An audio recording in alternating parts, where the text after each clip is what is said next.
Bonsoir à tous et bienvenue dans votre magazine C'est votre emploi comme chaque semaine. Alors que le débat politique se cristallise depuis quelques mois maintenant autour de l'âge légal de départ à la retraite, eh bien on s'intéresse ce soir à l'emploi des seniors. Un demandeur d'emploi sur 4 a plus de 50 ans dans les Hauts-de-France. Comment les accompagner? On en parle avec notre invité ce soir, Olivier Candelier, président de l'association Compétences et Emploi. Bonsoir. Bonsoir Marie. Merci d'être avec nous, d'avoir accepté notre invitation et pour nous accompagner comme chaque semaine, Thibaut Cotin de L4M. Bonsoir Thibaut. Bonsoir Marie. Avec quelques annonces à la fin de ce magazine.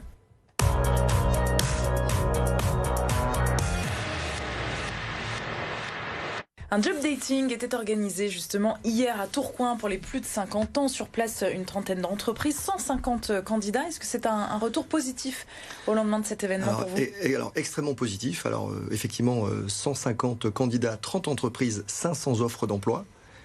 Et l'élément positif qu'on va retrouver, c'est que sur les entreprises aujourd'hui ont quasiment envie de revoir les 150 candidats, en tout cas quasiment 150 candidats. C'était une première approche. C'était une première approche. Ouais. On a souhaité faire un job dating à taille humaine. C'était important pour nous, en partenariat avec les maisons de l'emploi, qui étaient pilotes sur le sujet, bien entendu avec Pôle emploi, la région, le département, l'AMEL. Pour nous, ce consortium était extrêmement important pour mobiliser le public et les entreprises. Et donc c'est une première. Pourquoi avoir créé cet événement? Alors c'est une première. Moi je crois que l'actualité nous dit qu'aujourd'hui effectivement on parle beaucoup de retraite, mais on a aussi un sujet, en tout cas sur des chiffres sur l'emploi des seniors. Même si on a des chiffres qui sont plutôt excellents sur l'emploi en général, ça profite nettement aux jeunes. Et malheureusement pas totalement aux seniors. Tous les dispositifs, vous voulez dire en place, etc. Beaucoup de dispositifs profitent effectivement aux jeunes. Et les chiffres effectivement sur le non-emploi profitaient principalement aux jeunes. Donc il y a des actions à mener sur les seniors. Concrètement, il y a des actions menées. C'est une des actions qui a été menée. Une action qui est menée prioritairement pour Tourcoing, c'est le démarrage. Pour autant, sur 2023, on va arroser toute la métropole. Toute la métropole avec d'autres événements. On pourra redonner les dates à la fin du magazine. Alors la question de l'âge, c'est un problème lorsqu'on cherche du travail, c'est pas nouveau. Écoutez le témoignage de ces candidates rencontrées hier à Tourcoing. Souvent au moment de l'entretien, à un moment on vous demande votre date de naissance ou votre âge. Et là on voit que ça passera pas à cause de l'âge. Même on m'a conseillé de ne pas mettre mon âge sur mon CV. Et c'est ce que j'ai fait. En clair, elles nous disent quand j'affiche mon âge sur le CV, c'est pas forcément un atout.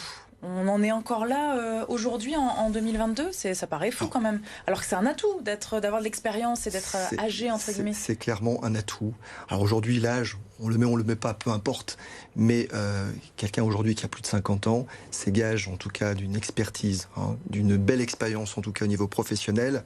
Et puis on sait tous aujourd'hui, on connaît la loyauté quelque part vis-à-vis de l'entreprise, l'attachement à l'entreprise qui est toujours là.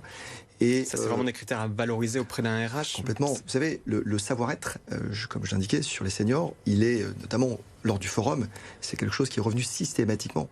Et la qualité première qu'on recherche pour une entreprise, c'est le savoir-être. C'est le savoir-être.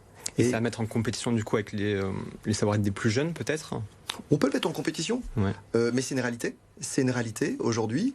Et à l'unanimité, aujourd'hui, les dirigeants apprécient savoir-être. Et c'est une chance aujourd'hui, quelque part, d'être un senior, parce qu'on peut faire la différence. Alors, on a rencontré Geneviève aussi, 60 ans. Elle a encore besoin de quelques trimestres avant la retraite. Son profil, justement, c'est une valeur ajoutée pour les entreprises et elle assume. Moi, je pense que les seniors ont le savoir-faire, ont de l'expérience professionnelle, peut-être une sagesse aussi qu'ils peuvent apporter, et dans une équipe peut-être temporisée. Et je pense que oui, on a du vécu. Comment ça s'est passé justement hier à Tourcoing entre les entreprises et les candidats? L'idée, c'était de vraiment répondre à une offre concrète. Quels sont les secteurs qui recrutent? Alors, l'idée, c'était d'avoir vraiment tout type d'entreprise. Vous aviez des entreprises dans la relation client, dans l'industrie. On sait aussi, on a regardé aussi tout ce qui était mobilité autour du senior, ce qui était aussi important, tout ce qui était secrétariat. Et l'idée, c'était de leur offrir un panel d'entreprises significatif pour qu'ils puissent avoir le choix. Et la période actuelle, on parle parfois de plein emploi. Est-ce qu'elle est propice du coup pour ces profils-là? Ah, oui, elle est propice, mais j'aurais tendance à vous dire, moi, pour moi, j'attends plutôt de la part des entreprises de la conviction d'aller embaucher des seniors. C'est vrai plutôt qu'un choix par défaut. Plutôt qu'un choix par défaut, totalement. Donc de la conviction, et à partir de là, allons-y. Il y en a des entreprises qui sont engagées. Vous en avez de plus en plus. Voilà.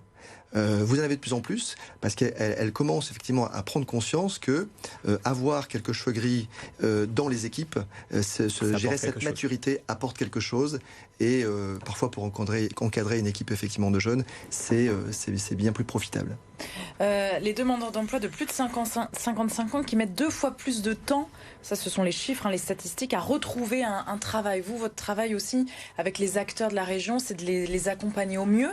Comment ? Alors, c'est une réalité, effectivement. Aujourd'hui, 2 fois plus de temps, malheureusement. Alors, les accompagner au mieux, oui, mais pour autant, il faut des dispositifs qui nous permettent d'accompagner. Aujourd'hui, il en existe un qui s'appelle PEPS. J'espère qu'il existera d'autres demain. Pour autant, on a encore un réel effort à faire. Et je pense qu'aujourd'hui, les grandes collectivités, je pense à la région, au département, à la MEL, ont besoin aujourd'hui d'avancer nettement sur le sujet. On a besoin d'un coup d'accélérateur pour les accompagner davantage. Et est-ce que l'accompagnement, est-ce que ça passe par de la reconversion également pour s'orienter vers des secteurs qui recrutent? Est-ce que c'est en tension ou pas forcément? C'est pas systématique. Parfois c'est pas une étape obligatoire. Non, pas du tout. Parce que quand vous avez 25 ans d'expérience dans un métier, finalement, parfois, ce sont quelques ajustements, une formation courte pour reprendre une activité, les reconversions. Pourquoi pas, mais ça n'est pas la majorité. Pour autant, puisque vous parlez de formation, il faut savoir justement que le senior est plutôt mal loti dans les formations aujourd'hui. Dans les demandeurs d'emploi, c'est à peine 12% des plus de 50 ans qui aujourd'hui donc réalisent une formation.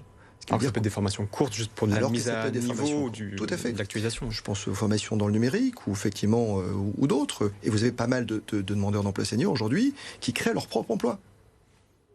Quels sont les freins encore des entreprises? Alors c'est parce que justement la retraite arrive dans 3, 4 ans, 5 ans que... Alors, vous avez des préjugés qui sont encore malheureusement totalement obsolètes. Voilà. Notamment les freins, c'est est-ce qu'un senior coûte plus cher? Aujourd'hui, je peux vous dire statistiquement, pas forcément. Et il est prêt à revoir aujourd'hui sa copie au niveau du salaire. Est-ce qu'il est plus malade? Parfois il est éloigné, parfois du numérique. Oui, mais tout ça, c'est des choses qui s'ajustent, qui se corrigent. Donc c'est pas...